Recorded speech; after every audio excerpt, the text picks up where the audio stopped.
ఓం శ్రీ గురుభ్యో నమ. ఓం గం గణపతయే నమ. శివానందలహరి 5వ శ్లోకం.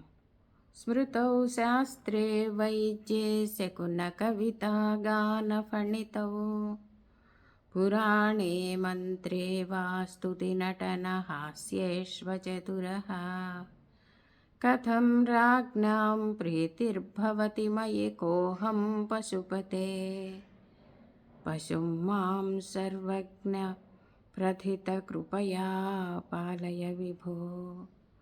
శంకర, సదాశివ, నాకు ఎలాంటి స్మృతులు రావు, ఎలాంటి వ్యాకరణాలు రావు. మనుస్మృతులు వంటి వాటి యందు నాకు అసలు తెలియదు, ప్రవేశమే లేదు. వ్యాకరణాలు అస్సలే తెలియవు. కవిత్వాన్ని అల్లటం, శ్లోకాలు పాడటం, శ్లోకాలు రాయడం వంటివి అస్సలే తెలియదు. సాహిత్యమే తెలియదు. సంగీతం అంతకన్నా తెలియదు శంకర. అవి పాడటమే తెలియదు. సభలలో పాడటం అసలు చేత కాదు.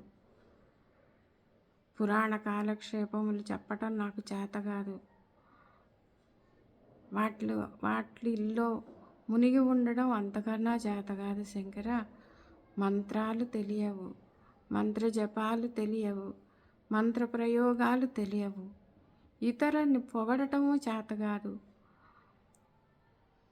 ఇతరులను పొగుడుతూ హాస్యం చెప్పడము చేతగాదు. నాట్యం చేయటం అసలే రాదు, అంతకన్నా రాదు. నాకు అసలు ఏమీ తెలియదు శంకర. ధనము సంపాదించేటువంటి ఎలాంటి మార్గము నాకు తెలియదు. నాకు ప్రవేశమే లేదు. ఇటువంటి నాయందు ఏమీ తెలియని నాయందు ఎవరు శ్రద్ధ కనబరుస్తారు? ఏ రాజు నాకు ధనాన్ని ఇస్తాడు? నేను ఎలా జీవిస్తాను? నాకు ఏమీ తెలియనటువంటి నా మీద ఎవరు ప్రేమ చూపిస్తారు? ఎవరు శ్రద్ధ చూపిస్తారు?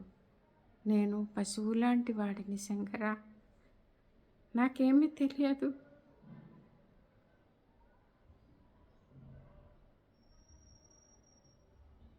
నీవు పశుపతివి.